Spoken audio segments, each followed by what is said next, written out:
नमस्कार, मी विशाल पाटील। भाजप आमदार सुरेश धस यांनी धनंजय मुंडेंची भेट घेतल्यानंतर त्यांचा मुंडेंविरोधातील लढा थांबतो की काय असा प्रश्न अनेकांना पडला होता।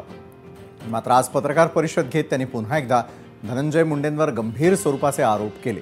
तत्कालीन कृषी मंत्री धनंजय मुंडेंच्या कार्यकाळामध्ये भ्रष्टाचार झाल्याचा दावा सुरेश धसांनी केलाय आणि त्यामुळे धनंजय मुंडेंच्या अडचणी काही थांबताना दिसत नाहीयेत। त्यातच राष्ट्रवादीचा दुसरा मंत्रीही वादाच्या भोवऱ्यात सापडलाय। कागदपत्र फेरफार प्रकरणामध्ये माणिकराव कोकाट यांना कोर्टानं 2 वर्षांच्या तुरुंगवासाची शिक्षा सुनावली आहे। तर तिकडे दिल्लीमध्ये विधानसभा निवडणुकीमध्ये घवघवीत यश मिळाल्यानंतर भाजप कुणाला मुख्यमंत्री करणार याकडे लक्ष लागलेलं होतं। आज रेखा गुप्ता यांनी मुख्यमंत्री पदाची शपथ घेतल्यानं दिल्लीमध्ये आता महिला राज पाहायला मिळणार आहे। दरम्यान युक्रेनचे राष्ट्राध्यक्ष व्होलोदिमीर झेलेन्स्कींनी यूएस रशियाच्या बैठकीचा विरोध केल्यानं ट्रम्प हे चांगलेच आक्रमक झालेत। ट्रम्प यांनी झेलेन्स्कींचा निवडणुकांशिवाय झालेला हुकुमशहा असा उल्लेख केला। यासह इतरही महत्त्वाच्या बातम्यांचा आढावा आपण घेणार आहोत आजच्या न्यूज प्लॅनेटमध्ये।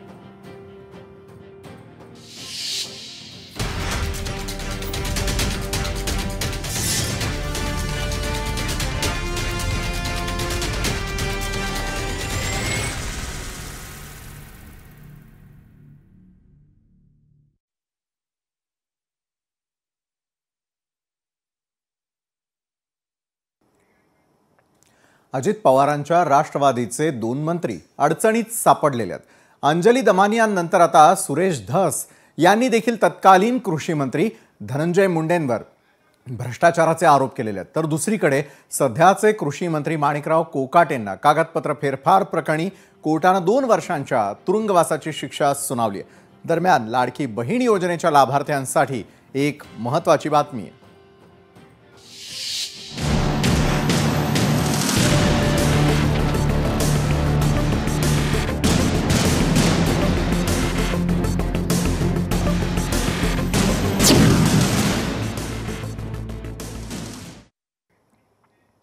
विधानसभा निवडणुकीमध्ये घवघवीत यश मिळवत पुन्हा एकदा राज्यात महायुतीचं सरकार आलं।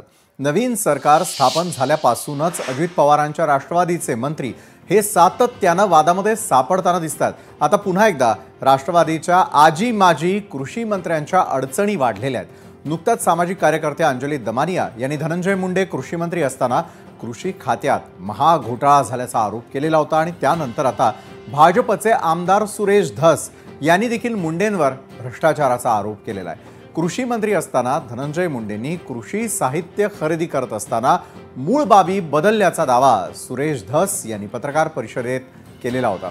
धसांनी मुंडेंवर नेमके काय आरोप केलेले आहेत ते आधी पाहूया।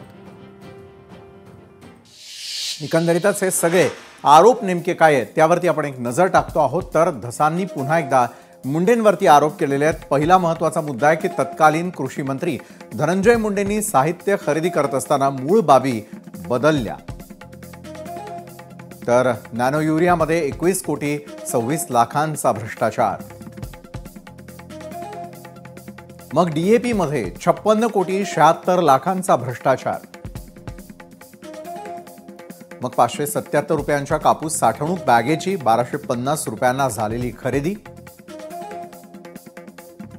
एकूण भ्रष्टाचार हा 300 कोटी रुपयांपर्यंत जातो असा आरोप धस यांनी मुंडेंवर केलेला आहे।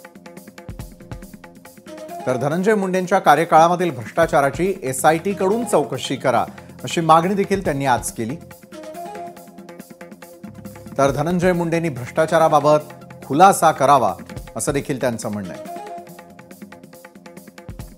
भ्रष्टाचाराबाबत भारतीय किसान संघाने फडणवीसांना पत्र देखील पाठवलंय। तर वाल्मिक कराडनं पत्र फाडून टाकलेलं होतं। कृषी विभागाकडे भारतीय किसान संघाच्या तक्रारीचं पत्रच नाहीये असं देखील धस म्हणतात। तर धस यांनी आतापर्यंत धनंजय मुंडे यांच्यावरती केलेले आरोप तर आपण पाहिले। तर सामाजिक कार्यकर्ते विजय कुंभार यांनी देखील धनंजय मुंडेंवरती घोटाळ्याचा आरोप केलाय। जो विषय मंत्रिमंडळाच्या समोर आलाच नाही तो विषय मंत्रिमंडळानं पास केल्याचं भासवून टेंडर काढण्यात आल्याचं म्हणत त्यांनीही मुंडेंवर निशाणा साधलाय।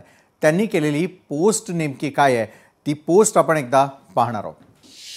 त्या पोस्टमध्ये ते लिहितात, एक्सवरती व्यक्त होताना विजय कुंभार म्हणतायत, धनंजय मुंडे कृषी घोटाळ्यामध्ये मंत्रिमंडळ बैठकीमध्ये प्रस्ताव मंजूर झालेला नसताना तो मंजूर झाल्याचं भासवून शासन आदेश काढल्याचे आरोप झाले.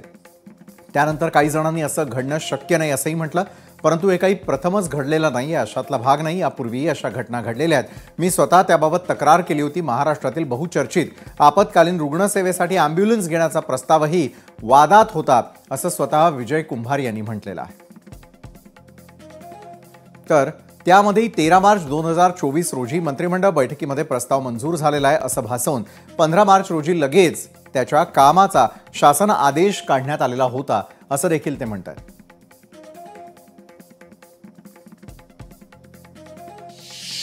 तर विजय कुंभार नेमकं काय म्हणाले हे तर आपण पाहिलं. हे तर झालं धनंजय मुंडेंबाबत. मात्र दुसरीकडे अजित पवारांचे दुसरी मंत्री म्हणजेच माणिकराव कोकाटे देखील अडचणीत सापडलेले आहेत. नाशिक जिल्हा न्यायालयानं माणिकराव कोकाटे आणि त्यांचे बंधू सुनील कोकाटे यांना 2 वर्षांची शिक्षा सुनावलेली आहे. 1995 मध्ये कागदपत्रांच्या फेरफार आणि फसवणूक केल्याचा आरोप कोकाटेंवरती करण्यात आलेला होता. माजी मंत्री तुकाराम दिघोळे यांनी या प्रकरणी याचिका दाखल केली होती आणि त्यानंतर कोर्टानं कोकाटे बंधूंना 2 वर्षांच्या तुरुंगवासाची शिक्षा सुनावत 50,000चा दंडही ठोठावलाय. या निकालामुळे कृषी मंत्री माणिकराव कोकाटे यांची आमदारकी आणि मंत्रिपद देखील धोक्यात आल्याची चर्चा राजकीय वर्तुळात रंगली आहे. मात्र कोर्टाच्या निकालानंतर कोकाटेंनी जामिनासाठी अर्ज केलेला होता. त्यानंतर कोर्टानं 15,000 रुपयांच्या जातमुचलक्यावर हा जामीन मंजूर करत त्यांना तात्पुरता दिलासा दिलेला आहे. तसंच सत्र न्यायालयात अपील करण्यासाठी त्यांना 30 दिवसांची मुदत देण्यात आलेली आहे. दरम्यान कोकाटे ज्या प्रकरणामुळे अडचणीत आलेले आहेत ते प्रकरण अगदी थोडक्यामध्ये आपण समजावून घेणार आहोत ग्राफिक्सच्या माध्यमातून. तर कोकाटेही अडचणीत सापडलेले आहेत. 1995-97 दरम्यान सरकारच्या 10% कोट्यातून कमी उत्पन्न दाखवून घर घेतल्याचा माणिकराव कोकाटे यांच्यावरती आरोप आहे. तर कोकाटेंविरोधात माजी मंत्री तुकाराम दिघोळेंनी ही याचिका दाखल केलेली होती. नाशिकच्या सरकारवाडा पोलीस ठाण्यामध्ये या प्रकरणी गुन्हा देखील दाखल करण्यात आला. तर या प्रकरणामध्ये एकूण 4 जणांचा आरोपी म्हणून उल्लेख करण्यात आलेला आहे. कोर्टानं उर्वरित दोघांना कोणतीही शिक्षा सुनावलेली नाहीये. तर माणिकराव कोकाटे आणि त्यांच्या भावाला 2 वर्षांची कारावासाची शिक्षा ठोठावण्यात आलेली आहे. 2 वर्षांच्या कारावासासह कोकाटेंना 50,000 रुपयांचा दंड देखील सुनावण्यात आलेला आहे. तर एकाच वेळी असलेले हे 2 महत्त्वाचे आरोप आणि आजी माजी कृषी मंत्र्यांवरती हे आरोप अतिशय गंभीर स्वरूपाचे आहेत. एकंदरीतच काय तर सध्या अजित पवारांच्या राष्ट्रवादीचे आजी माजी कृषी मंत्री अडचणीत सापडल्याचं चित्र आहे आणि या विषयावरती अधिक चर्चा करण्यासाठी आपल्या सोबत आहेत सामाजिक कार्यकर्त्या अंजली दमानिया आणि त्याचबरोबर विजय कुंभारही आपल्यासोबत असतील. अजित पवारांच्या राष्ट्रवादीचे प्रवक्ते सूरज चव्हाण तसंच शरद पवारांच्या राष्ट्रवादीच्या प्रवक्त्या सक्षणा सलगरही आपल्यासोबत जोडल्या गेलेल्या आहेत. मात्र सुरुवात मी अर्थातच यावेळेला अंजली दमानिया आपल्यापासून करेल. सातत्यानं सामाजिक कार्यकर्ते आरोप करताना दिसत आहेत. मात्र आरोप ज्यांच्यावरती होत आहेत हे राष्ट्रवादीचेच दोन्ही आजी आणि माजी कृषी मंत्री असल्याचं पाहायला मिळत आहे. त्यामुळे कुठेतरी संशयाला देखील वाव असल्याची दबक्या आवाजातली चर्चा सुरू झाली. अंजलीताई, मी पण कशाबद्दल म्हणजे काय बोलतायत ते सर दबक्या आवाजात काय म्हणतायत ते तरी सांगा, म्हणजे आम्हाला कळेल तरी. कारण की आम्हाला माहित नाही, राष्ट्रवादीचेच आम्हाला जे नेते दिसतंय मंडळी का त्याच्याबद्दल टार्गेटवरती पुरावे देखील देतोय आणि आम्ही उगाचच आरोप नाही करत आहे. तर दबक्या आवाजात आवाज काय चाललाय ते तरी सांगा आम्हाला, म्हणजे त्याच्यावर मी भाष्य करते. नक्कीच अंजलीताई, त्यांचं असं म्हणणं आहे की राष्ट्रवादीचे जे नेते मंडळी आहेत आजी आणि माजी कृषी मंत्री या दोघांनाच टार्गेट केलं जात आहे. त्यामुळे कुठेतरी राष्ट्रवादीला अडचणीत आणण्याचे प्रयत्न सुरू असल्याचा आरोप होताना दिसतो.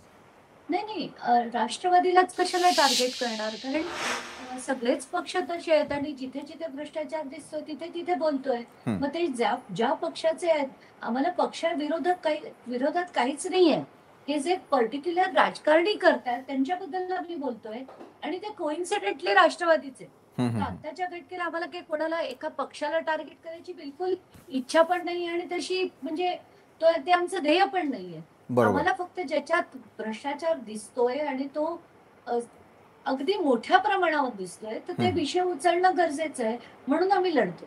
बरोबर आहे. अंजलीजी, मी आता थोडं आपल्याकडे येईल. आज धसांनी पुन्हा एकदा आरोप केलेले आहेत मुंडेंवरती, आणि मुंडेंवरती आरोप करत असताना पुन्हा एकदा झालेला भ्रष्टाचार याला अधोरेखित केलेला आहे. या आकडेवारी संदर्भात आपण कालही बोललेलो होतो, आजही पुन्हा बोलण्याची वेळ आलेली आहे, कारण धसांनी तशा प्रकारचे पुरावे आणि रेट कार्डच सादर केलेलं आहे. नेमके हे घोटाळे कशा प्रकारे घडवून आणले जातात, याची मोडस ऑपरेंडी काय असू शकते असं आपल्याला वाटतं, अंजलीजी? नाही, मला काय झालं, की मी आज दिवसभर खरं बाहेर होते.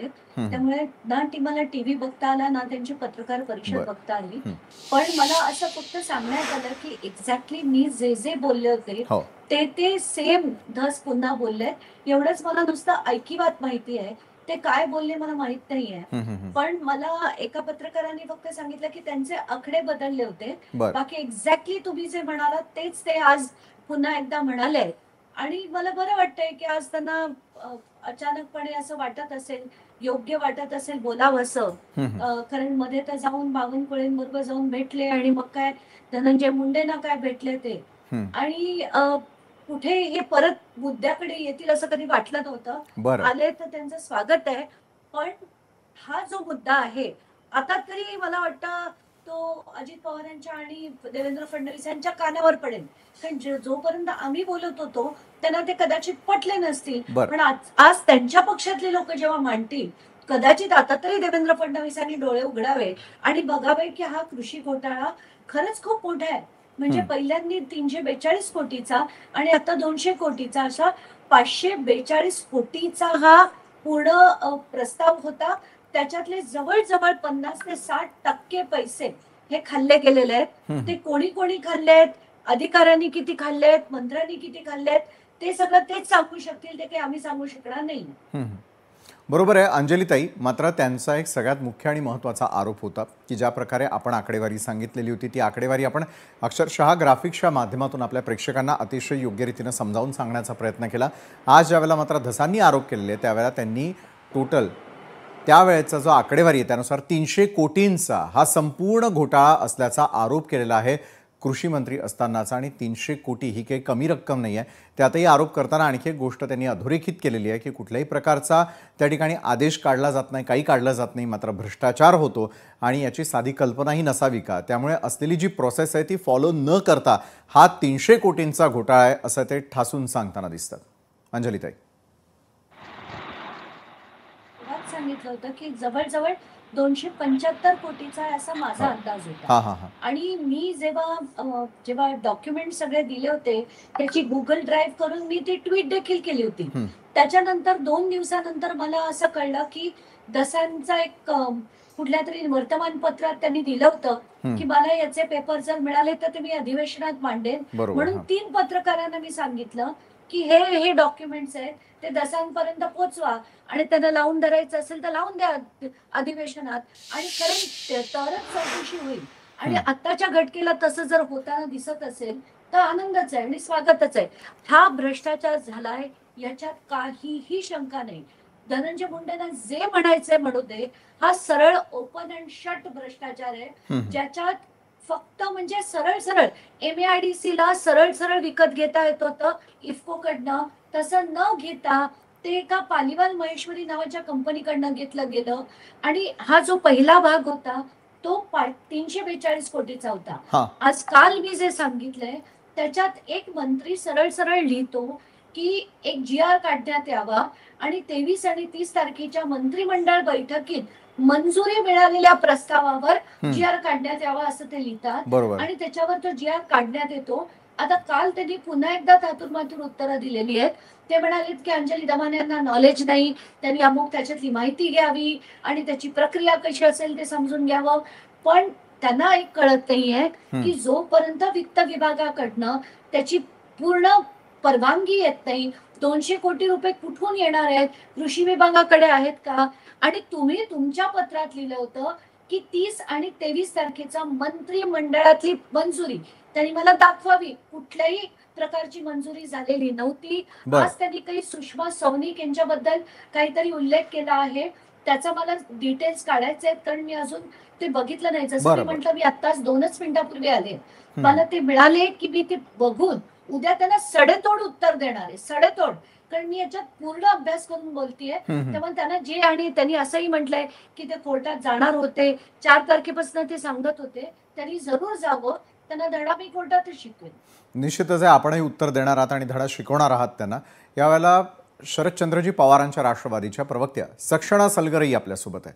सक्षणाजी, अनेक सामाजिक कार्यकर्ते आरोप करतायत, त्या संदर्भातले थेट पुरावे सादर करताय, मात्र सरकारला कारवाईची इच्छाशक्तीच उरलेली नाहीये का? याचं उत्तर मी आपल्याकडून घेणार आहे सक्षणाजी. मात्र तत्पूर्वी विजय कुंभारही आपल्यासोबत जोडले गेलेले आहेत. विजय कुंभारजी, सर्वच सामाजिक कार्यकर्त्यांच्या टार्गेटवरती धनंजय मुंडे असल्याचा जो आरोप होतोय त्यामध्ये कितपत तथ्य वाटतंय आपल्याला? हा मी जो केलेला आहे हा आरोप वस्तुस्थितीवर आधारित आहे. बरं. म्हणजे जर महाराष्ट्र शासनाची वेबसाईट चालली तर त्यांनी जे काही म्हटलेलं होतं की 23 सप्टेंबरला आणि 30 सप्टेंबर 2024ला मंत्रिमंडळामध्ये अमुक अमुक ठराव झाला, म्हणजे काही स्प्रे पंप्स असतील किंवा सोलर वगैरे जे काही असेल त्याच्यावरती. बरं. परंतु प्रत्यक्षात वेबसाईट चालली तर तसे कुठलेही ठराव किंवा प्रस्ताव त्या मंत्रिमंडळाच्या बैठकीत मंजूर झाल्याचे दिसत नाहीये. नाहीतच, म्हणजे मंजूर होण्याचा प्रश्न आहे, ते ठरावच नाहीये. मग यापूर्वीही मी मुंबई मंत्रालयामध्ये इतरही जे काही मंत्रिमंडळ ठराव आहे त्याच्या बाबतीत चौकशी केली होती. त्यावेळेलाही काही बाबतीमध्ये प्रस्ताव मंजूर न होता त्याचे कार्यादेश काढण्याचे प्रकार घडलेले होते आणि हा प्रकार त्याच्यातलाच आहे याची माझी खात्री पडल्यानंतर मी आज ट्विट केलं आणि सोशल मीडियावर सगळं टाकलेलं आहे. बरोबर आहे, तुम्ही सगळं सोशल मीडियावरती टाकलेलं आहे तुम्ही सगळं. मात्र सक्षणा सलगर यांच्याकडे मी जाईल. सक्षणाजी, जसं मी आता विजय कुंभार यांच्याकडे गेलेलो होतो त्यापूर्वी तुम्हाला विचारलेलं होतं की सामाजिक कार्यकर्ते सातत्यानं सर्व गोष्टी आणि पुरावे सादर करताना दिसतात, आरोपही होत आहेत आणि त्याचे पुरावेही सादर करतात. मग अशा वेळेला सरकारला कुठल्याही प्रकारची कारवाई न करण्याची इच्छाशक्ती आहे का, किंवा इच्छाशक्तीचा हा अभाव नेमका काय आहे हे मला आपल्याकडून जाणून घ्यायचं आहे. सक्षणा सलगर. आम्ही तर तुम्ही स्वतः सांगताय की सामाजिक कार्यकर्त्या माननीय अंजली दमानी असतील किंवा आता सन्माननीय कुंभार सर जे बोलले ते कुठल्या पक्षाचे कार्यकर्ते नाहीयेत. आम्ही तरी कदाचित पॅनलवरती काही लोक विविध पक्षांचे आहेत म्हणून लोकांना असं वाटू शकेल की हे यांच्या पक्षाची बाजू घेत आहेत. परंतु अंजली दमानी यांसारखे कुंभार सरांसारखे लोक जेव्हा याच्यात प्रामुख्याने लीड घेऊन फ्रॉम द फ्रंट ज्याला आपण म्हणतो की सगळा विषय समोर आणतात, तेव्हा निश्चितपणानं यामध्ये त्यांचं कुठलंही राजकारण नाही. उलट मी अंजली दमनिया मॅडम आणि कुंभार सरांचं अभिनंदन करेन की ज्या निडरपणे कोणालाही न घाबरता ते महाराष्ट्राला वस्तू पाठ मांडतायत. जे काय घडतंय महाराष्ट्रामध्ये, जे की महाराष्ट्राच्या सुसंस्कृतपणाला शोभत नाही, हा सगळा विषय ते समोर आणतात म्हणून मी त्यांचं अभिनंदन करेन, मी त्यांचं थँक्यू करेन. महाराष्ट्राला अशाच नागरिकांची जास्त गरज आहे. आपण पाहतोय गेली 50 दिवस झालं स्वर्गीय संतोषअण्णा देशमुख असतील, परभणीचं सोमनाथदादा सूर्यवंशीचं कुटुंब असेल, आता परळीमध्ये आमच्या ज्ञानेश्वरी मुंडे ज्या महादेव मुंडेंच्या पत्नी आहेत, जे वारले, ज्यांचा खून झाला, त्या महिला त्यांच्या मुलांचं कट न्याय मागतायत. त्याला कोणीही उत्तर द्यायला तयार नाही. उलट ह्या भ्रष्टाचारी लबाड नेत्यांना पाठीशी घालण्याचं काम हे दळभद्री सरकार करते, याचा निषेध केला पाहिजे. बरोबर. माणिकराव कोकाटेंचं आता तुम्ही सांगितलं ते कृषी मंत्री म्हणून आहेत. खरं तर कुठल्याच अँगल मधून त्यांना दान भान किंवा कृषी संदर्भात काही माहितीही नाहीये. त्यांचं साधं लुक बघितलं तरी तुमच्या लक्षात येईल की त्यांना शेतीबद्दल किती माहिती असेल हा एक मोठा विषय आहे, पण त्यांना कृषी खातं दिलं.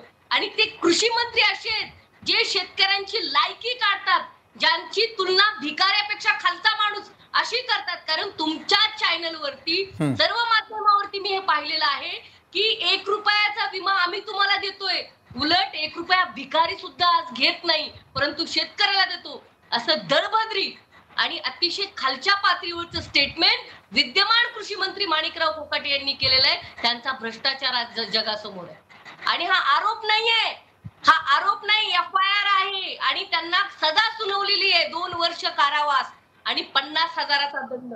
आता त्यांना त्यांचं ते बेल वगैरे घेतील, जे मी ऐकलं की ते बेलसाठी त्यांनी प्रयत्न केला, त्यांना मंजूर पण झाले. पण सत्यता ही आहे की त्यांच्यावर हा गुन्हा सिद्ध झालेला आहे, त्यांना शिक्षा ठोठावलेली आहे. उलट या पक्षाचे नेते आणि विद्यमान सरकारचे मुख्यमंत्री देवेंद्रजी फडणवीस जी असतील, अजितदादा असतील, त्या सर्वांनी त्यांचा राजीनामा मुंडेंचा आणि कोकाटेंचा घेतला पाहिजे, ही महाराष्ट्राची इच्छा आहे. बरोबर आहे. मात्र राजीनामा घेतील का, ती नैतिकता दाखवली जाणार का? कारण अजितदादांनीच मागच्या वेळेला म्हटलेलं होतं की माझ्यावरती झालेले आरोप आणि त्यावेळेला नैतिकतेच्या माध्यमातून आपण त्या ठिकाणी राजीनामा दिला. मग तीच नैतिकता त्यांच्याच या दोन नेत्यांना, मंत्रिमंडळातल्या नेत्यांना लागू पडावा असं आपल्याला वाटतं का? सक्षणा सलगर. 100%. अहो, जेव्हा ठीक आहे, अजितदादांनाही माहिती आहे अजितदादांकडनं 2012-14 काय स्टेटमेंट झालं, तेव्हा अजितदादांनी उपमुख्यमंत्री पदावरती राजीनामा दिला होता. हाच आदर्श त्यांच्या पदाधिकाऱ्यांनी, त्यांच्या नेत्यांनी घ्यायला पाहिजे ना. ते जर त्यांना आदरणीय संबोधतात, माझे नेते संबोधतात, तर दादांनी दाखवली होती नैतिकता. इव्हन दादांनी 2 दिवसापूर्वी म्हटलं होतं की मी तर नैतिकतेने राजीनामा दिला होता. ह्याच्यातनं समजून घेतलं पाहिजे. समजदार को इशारा काफी आहे. धनंजय मुंडे जे असतील किंवा माणिकराव कोकाटेंसारखे जे मंत्री आहेत त्यांनी राजीनामा दिला पाहिजे. महाराष्ट्रामध्ये एकच नाही, अनिल देशमुख साहेबांनी फक्त आरोप झाला 100 कोटीचा, गुन्हा नव्हता. उलट कोर्टाने सांगितलं की हा त्यांच्यासोबत अन्याय झालाय, तरी सुद्धा नैतिकतेच्या जोरावरती त्यांनी राजीनामा दिला होता. आता आमच्याकडे नाहीये, परंतु नवाब मलिक साहेब जे अजितदादा गटामध्ये आहेत असू द्या, त्यांनी सुद्धा नैतिकतेच्या जोरावरती राजीनामा दिला होता. मग धनंजय मुंडे आणि माणिकराव कोकाटे हे काय वेगळे आहेत का? काही विशेष आहे का त्यांची गोष्ट? त्यांनी राजीनामा द्यायला पाहिजे. बरोबर आहे. राजीनाम्याची मागणी तुम्ही लावून धरताना दिसताय. विजय कुंभार यांच्याकडे मी पुन्हा एकदा जाईल. आपल्याकडे येतो सक्षणाताई. बरं विजय कुंभारजी, या घोटाळ्याच्या आरोपांमध्ये प्रोसेस झालीच नाही असं जे म्हटलं जातं, म्हणजे नेमकं काय घडलेलं होतं? कशा प्रकारे हा पैसा लाटण्यात आला? ही प्रोसेस काय असू शकते? 100%. जो प्रस्ताव मंजूर झाला नाही, जो प्रस्ताव मंत्रिमंडळामध्ये आलाच नाही, तो प्रस्ताव मंत्रिमंडळाने मंजूर केलाय असं भासून म्हणजे सगळी शासकीय प्रक्रिया पूर्ण केलेली आहे. विशेषतः ज्यावेळी कुठलाही प्रस्ताव मंजूर होतो त्याच्या आधी खूप मोठी प्रोसेस असते. तो प्रस्ताव का मांडलाय, तो कायदेशीर आहे का, त्याच्यासाठी आर्थिक तरतूद आहे का, म्हणजे प्रत्येक विभागाचे त्याच्यावर अभिप्राय घेतले जातात. लिगल अभिप्राय घेतला जातो की त्याच्यामध्ये काही खरं आहे, खोटं आहे, चुकीचं आहे, बरोबर आहे, हे सगळं केल्यानंतर ती प्रोसेस पार पडते. इथं तशी कुठलीही मंत्रालयाच्या मंत्रिमंडळामध्ये प्रस्ताव मांडला गेल्याचं दिसत नाहीये. तो मंजूर झाल्याचं दिसत नाही, म्हणजे मांडलाही गेलेला नाही. असं असतानाही तो मांडला गेलाय, मंजूर झालाय असं भासवून शासन आदेश काढणे, कार्यादेश काढणे हे पूर्णपणे क्राईम या सदरामध्ये मोडतं. म्हणजे तो शासकीय पैशाचा अपहार या सदरामध्ये मोडतो. आणि त्याच्यामध्ये ज्यांनी हे करायला लावलं ते मंत्री आणि ज्यांनी हे केलं ते सगळे अधिकारी हे फौजदारी गुन्ह्यासाठी पात्र आहेत असं माझं स्पष्ट मत आहे. पण कुंभार सर, मध्ये आता जसं सक्षणा सलगर या म्हणाल्या होत्या की नैतिकतेनं जबाबदारी घेऊन राजीनामे द्यायला हवे, या संदर्भातला अजितदादांनी दिलेला सूचक इशारा देखील त्यांच्या नेतेमंडळींना कळत नाही का? मात्र अशा वेळेला काय कारवाई करता येऊ शकेल, तशी इच्छाशक्ती सरकार दाखवेल का? यावरती तुम्हाला विश्वास आहे का, की सरकारची भूमिका काय असू शकते? माझ्या मते तशी दाखवणार नाही. याचं कारण असं आहे की हे पहा, सामाजिक कार्यकर्त्यांकडे विषय सगळ्यात शेवटी येतो, म्हणजे काहीतरी घडल्यानंतर येतं. परंतु हे ज्यावेळेला घडत असतं त्यावेळेला तिथले अधिकारी, तिथले विभाग या सगळ्यांना हे प्रकार माहिती असतात. उलट आम्ही लक्षात आणून दिल्यानंतर मंत्र्यांनी आणि तिथल्या सचिवांनी, मुख्य सचिवांनी याच्यावर आमच्या तक्रारीची वाट न बघता केवळ असा आरोप झालाय किंवा असं काहीतरी वर्तमानपत्रात आलंय एवढ्या आधारावरही चौकशी केली पाहिजे. कारण ते जे अधिकारी आहेत त्यांना तो पगार मिळत असतो, त्यासाठी प्रशिक्षण त्यांना दिलं असतं, त्यांनी शासनाचे हित जपणं गरजेचं असतं. त्यांनी ज्याला ड्यू डिलिजन्स म्हणतात, म्हणजे संपूर्ण प्रकार कायदेशीर आहे, योग्य पद्धतीचं आहे हे पाहणं हे त्यांचं कर्तव्य असतं. आणि ते कर्तव्यात जर पालन केलं नाही तर ते कर्तव्यातली कसूर ठरते आणि ते कुठल्याही गुन्ह्यासाठी पात्र ठरतात. पण मग विजय कुंभार सर, प्रस्ताव मंत्रिमंडळासमोर जर मांडलाच गेला नसेल तर तो मग मंजूर कसा झाला? गौड बंगाल आहे का त्यात? याच्यामध्ये करणं हे सगळं जोपर्यंत संगनमत नाही तोपर्यंत असं घडणं शक्य नाही. ज्या अर्थी त्याच्यामध्ये हा प्रस्ताव मंजूर झालाय असं दाखवण्यात आलेलं आहे याचा अर्थ सगळी शासकीय प्रक्रिया पूर्ण झालेली आहे, की म्हणजे मंत्रिमंडळ ठराव झालाय, त्याच्यानंतर तो प्रस्तावाचं रितसर इतिवृत्तामध्ये रूपांतर झालंय असं भासवलं जातं. इथं सगळ्याच यंत्रणा याच्यामध्ये सामील आहेत. आम्ही अशासाठी म्हणतो की याच्यामध्ये कुठलीही यंत्रणा आक्षेप घेत नाही की मंत्रिमंडळाचा ठराव झालेला नाही, वित्त विभागाची मान्यता आहे की नाही. हे काहीही पाहत नाही, किंवा कदाचित वित्त विभागाने सुद्धा मंत्रिमंडळाचा ठराव त्रास झालाय म्हणून मान्यता दिली असेल. हे सगळंच एकमेकांना माहिती असताना हा गोलमाल केला जातो आणि याच्यामध्ये सगळं आलं. म्हणजे हा एकमेव प्रस्ताव नाहीये, असे काही प्रस्ताव ज्याच्यावर आम्ही यापूर्वी तक्रार केलेले मंत्रालयामध्ये घडलेले, आणि हे सगळं लोकशाहीसाठी फार घातक आहे. कारण मंत्रालय ही पवित्र जागा आहे, मंत्रालयामध्ये कुठल्याही कायद्याचं उल्लंघन होणार नाही अशी सामान्य माणसांची अपेक्षा असते. परंतु तिथंच असं घडलं तर मग न्याय मागायच तरी कोणाकडे? बरोबर आहे, न्याय कुणाकडे मागावा असा प्रश्न आपण उपस्थित करताय विजय कुंभार सर. सक्षणा सलगर, मी आपल्याकडे येतो. सक्षणाताई, एका बाजूला सामाजिक कार्यकर्ते आरोप करताना दिसतात, दुसरीकडे आम्ही पत्रकार म्हणून जी बाजू आहे, सरकारची असेल, विरोधी पक्षाची असेल, सामाजिक कार्यकर्त्यांची असेल, जशीच्या तशी आम्ही मांडण्याचा प्रयत्न करतो. मात्र ज्या वेळेला या संदर्भातला निर्णय घेण्याची वेळ येते त्यावेळेला मात्र सरकारही तितक्याच प्रामाणिकपणे, प्रांजळपणे काही गोष्टी समोर ठेवून तितका मोठा निर्णय घेण्यासाठी सक्षम आहे असं आपल्याला वाटतं का?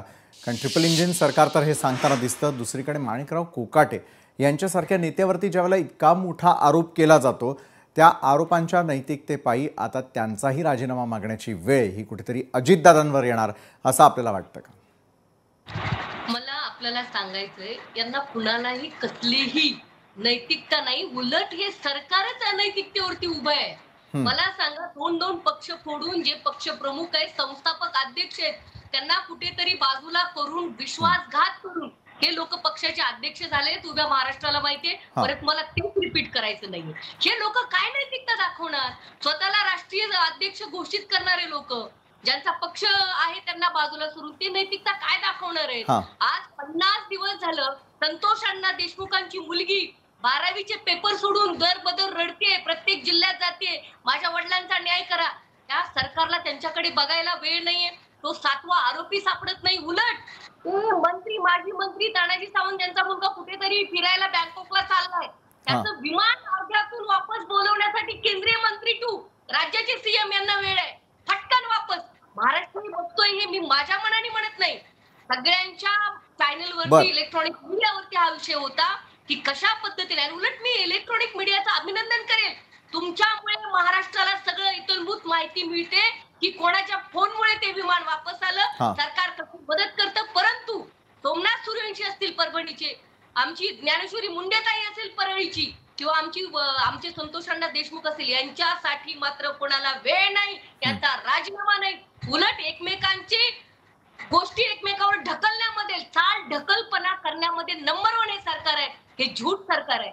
बरं, यावेळेला राष्ट्रवादीच्या स्वतः रुपाली ठोंबरे पाटीलही आपल्यासोबत जोडले गेलेले आहेत. रुपालीताई, सक्षणाताईंनी ही बाजू मांडत असताना कुठेतरी नैतिकतेची बाब, त्याचं उदाहरण देत असताना राजीनाम्याची केलेली मागणी आणि हे सरकार ते करूच शकणार नाही असं जे त्या यावेळेला म्हणतायत, याला उत्तर तुमच्याकडे आहे का? किंवा आत्ता तरी दोन्ही मंत्री, आजीबाजी दोन्ही कृषी मंत्र्यांवरती गंभीर स्वरूपाचे आरोप करण्यात आलेले आहेत. रुपालीताई, आत्ता तरी सरकार त्यांची बाजूच घेत राहणार की कारवाई करताना दिसणार? राजीनामा जी आता विरोधकांची मागणी होते तो तुम्ही घेणार का? विरोधकांचा लोकशाहीमध्ये त्यांना अधिकार आहे, त्यांनी राजीनामा मागावा, नाहीतर अजून काही बडबड करावी, त्याच्याबद्दल आमचं दुमत नाही. लोकशाहीने अधिकार दिलेला आहे. परंतु जेव्हा धनंजय मुंडे यांच्यावर जे आरोप झाले ते कधीपासून झाले एक लक्षात घ्या, की जेव्हा सरपंच देशमुख यांची निर्घुण हत्या झाली त्याच्यानंतर तिथले जे आमच्याच महायुतीतले राजकीय स्वार्थापोटी आणि त्याच्यातनं हे विरोधक आता ज्या सलक्षणा ताई बोलतायत त्या एकेकाळी हा राष्ट्रवादी पक्ष हा एक होते, त्यावेळी ते त्यांचं अजिबात त्यांचे ते बोलत नव्हत्या, कुठल्या असे नैतिकतेचे अधिकार सांगत नव्हत्या. ज्यावेळी महाविकास आघाडी सरकारमध्ये होती आणि जेव्हा सुप्रिया ताई घरी असताना परिवहनची लोक मागण्यासाठी आंदोलन करायला गेलती, त्यावेळी त्यांच्यावर गुन्हे आपण दाखल केले होते. विसरलात आपण मायबाप सरकार आहात आणि ते जनता ती तुमच्या जवळ न्याय मागते म्हणून तुम्ही गुन्हे दाखल केले नाही, असं केलेलं नाहीये. हे सांगण्याचं उदाहरण एवढंच की आपलं राज्य, आमची महायुती ही कायद्याप्रमाणे चालते, संविधान प्रमाणे चालते. महाविकास आघाडीला काय झालेलं आहे की महायुतीला जे भरघोस यश मिळालेलं आहे, फडणवीस साहेब असतील, आम्ही असो, शिंदे साहेब ज्या चांगल्या पद्धतीने राज्य चालवतात, निश्चित ज्या घटना घडल्यात त्या कुठल्याही गुन्हेगारांना पाठीशी घालणार नाही. परंतु ज्या घटना घडल्यात त्याला राजकीय काही संबंध नसताना लावून राजीनामा मागण्याचं जे हे विरोधक काम करतायत त्याला महायुती बळी पडत नाही. राजीनामा घेणार नाही सक्षणाजी असं म्हणणं आहे आता रुपालीताईंचं. मला यावेळी माननीय मॅडम ठोंबरे मॅडमला सांगायचं विषय हा होता की मी त्यांच्या पक्षात नव्हते, त्या माझ्या नंतर पक्षात आले, त्यांना 3च वर्ष झालेत आणि मला बोलू द्या, मी मध्ये बोलत नाही. नाही. मग तुम्ही पक्षात काढला तर जन्म झाला म्हणून जन्मसिद्ध अधिकार झाला का तुमचा? पक्षामध्ये कुणी येतं जातं, पक्षामध्ये कुणी येतं जातं. त्यामुळे मला तुम्ही तुमच्या पक्षाचं सांगण्यापेक्षा मी माझ्या पक्षाचं चांगलं सांगू शकेल. आपल्याला जे बोलायचंय ना ते तत्वानी आणि मुद्द्याने बोलायला शिका. अजितदादांना प्रस्ताव आणि घटना मंजूर केल्यानंतर अध्यक्ष झालेले आणि तो सुप्रीम कोर्टामध्ये आहे आणि सुप्रीम कोर्टाने तुम्हाला निकाल दिला झालेले त्याच्यामुळे 3 वर्ष झाले आणि 2 वर्ष झाले तुम्ही मार मोठे दिवे लावलेले आहेत. 10 वर्ष माननीय नवाब भाई असतील जे की आता अजितदादांच्या सोबत आहेत तरी सुद्धा मी त्यांचं नाव घेते. आपण वास्तविक गोष्टीवर तर बोलावं लागेल की नाही मॅडम? मला सांगा मॅडम आम्ही वास्तविक बोलतोय. गेला नव्हता का गुन्हा सरकारमध्ये असताना सुद्धा आंदोलकांवर तेव्हा वास्तव गेली होती तुमची राष्ट्रवादी काँग्रेस पक्षामध्ये ज्या घटना प्रस्ताव मंजूर झाले त्याच्यावर अजितदादा राष्ट्रीय अध्यक्ष झाले. तुमच्या कोर्टामध्ये दुखतंय तुम्ही जा ना, तुम्हाला दिली का कोर्टाने मान्यता करा. ही जी बडबड आहे कायद्याने बोला. तुम्ही राष्ट्रवादीमध्ये 24 वर्षाचे ना तुम्ही 40 वर्षाचे असतात मला त्याची घेणं देणं नाहीये. तत्वाने आणि मुद्द्याने बोला. आम्ही राजकारणात 20 वर्ष काढलेली आहेत. या पक्षात आल्या 3 वर्षात आपण युवती अध्यक्ष आहात. आपल्याला मंत्र्यांचा किंवा प्रशासनाचा काय भाग माहिती त्या मुद्द्यावर बोला. प्रशासकीय मुद्द्यावर बोला. आपण पुन्हा एकदा मुद्द्याकडे जाऊयात रुपालीताई. थोडं कॅमेरापासून आपल्याला मागं जावं लागणार आहे कारण आपला चेहरा त्या ठिकाणी कट होताना दिसतो. आपल्या प्रेक्षकांपर्यंत ते जात नाहीये व्यवस्थितरित्या.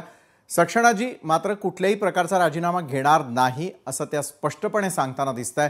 त्यामुळे आपल्याला पुन्हा एकदा मुद्द्याकडे ही चर्चा ओढावी लागते. सक्षणाजी फॅक्टर वस्तुस्थितीवर आपण बोलणं आणि ऐकणं टाळत असू मला असं वाटतं मॅडम हे चुकीचं आहे. ऐकलं पाहिजे.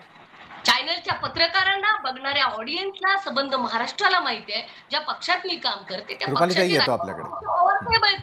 आज कोणी काय म्हणून होत नाही ना. आणि ह्या गोष्टी इतिहासात नोंद होतील.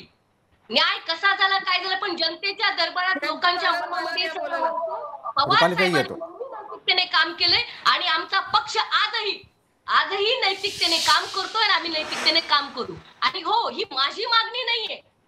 सामाजिक कार्यकर्ते सुद्धा कुंभार सरांसारखे ज्येष्ठ जे सामाजिक ते सुद्धा म्हणतायत की तुम्ही नैतिकतेच्या जोरावरती राजीनामे द्या. तुम्हाला आम्ही आरोपी नाही म्हणत आहे. मी कुठेही कोकाटेजी आणि मुंडेजी यांना हे आरोपी आहेत हे खुनी आहेत असं स्टेटमेंट केलेलं नाही. मी असं म्हणते जर त्यांच्यावरती बोट दाखवलं जातंय तर नैतिकता ही दाखवली पाहिजे. बरं सक्षणाजी आपला मुद्दा मला लक्षात आला. मात्र रुपालीताई सामाजिक कार्यकर्त्यांनी सातत्यानं आरोपच नाही केवळ त्या संदर्भातले पुरावे देखील सादर केले आणि मग त्यानंतर ही मागणी होताना दिसते. मग आणखी किती पुरावे आपल्याला आवश्यक आहे रुपालीताई? एक लक्षात घ्या जे पुरावे दिलेले आहेत ते पुरावे योग्य आहेत किंवा ग्राह्य मान्य आहे हे कोण सांगणार? ज्यांनी पुरावे दिलेत त्यांनी. अंजली दमाने यांनी जे आरोप केले जे पेपर दिले त्याला प्रतिउत्तर त्याच विभागाने ते आरोप फेटाळले गेलेले आहेत. आता जर अंजली दमाने यांना माहितीये की आपण खरेच आहोत तर ते कोर्टात त्यांनी दाखल करावं ना. रुपालीताई सुरेश धसही आज तेच आरोप करताना दिसतात. सुरेश धसांनी सारखेच आरोप केलेले आहेत. काम करतात. आम्ही ही 20 वर्ष राजकारणात काम करतो. नगरसेविका होऊन आमदारकी लढवलेली त्यामुळे मी त्या पक्षात जुनी काम करते. आमच्या भावना त्या तुम्हाला तुमच्या लखलाप आम्ही जे बोलतोय ते मुद्द्यावर आणि तत्वावर बोलतोय. जी काही लोकांची भावना असेल लक्षात घ्या राजकारणामध्ये 1997 मी बोलते आता सक्षणाताई तुमचं झालंय बोलून तुमच्यामध्ये मी बोलले नाही. त्याच्यामुळे 1997 साली त्यावेळी शशिकांत सुतार यांच्यावर अण्णा हजारे यांनी आरोप केले होते.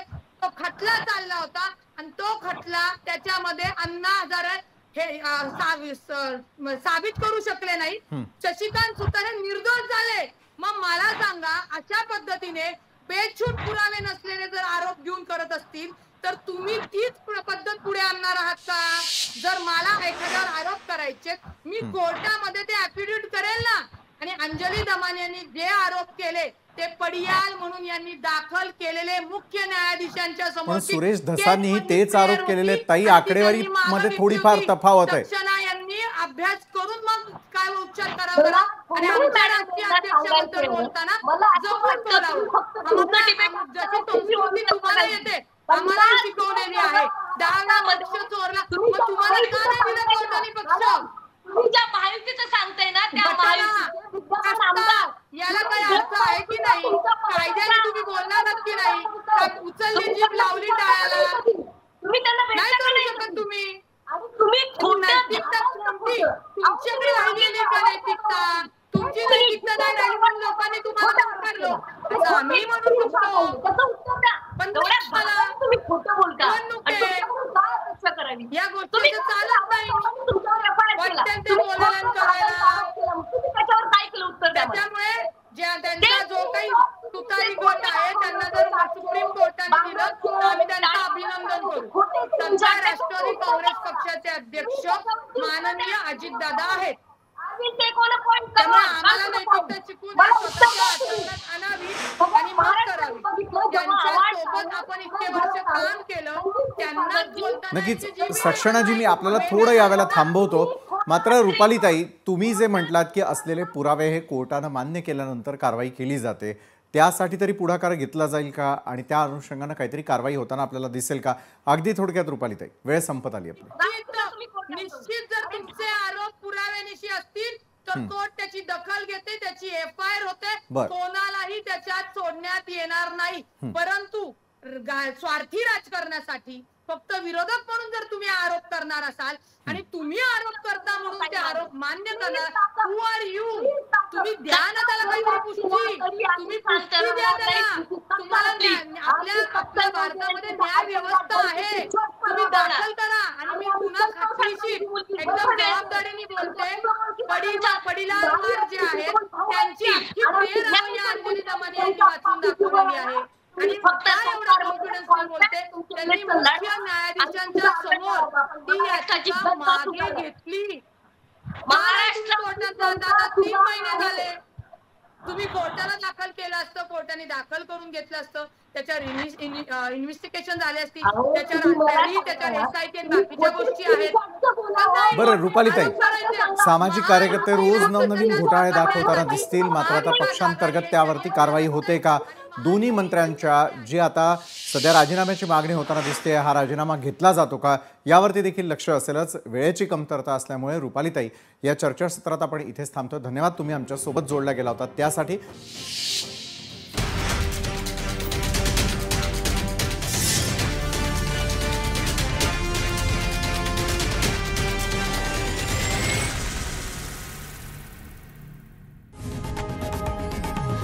लोकशाही मराठी ऐका, पहा, जागरूक रहा.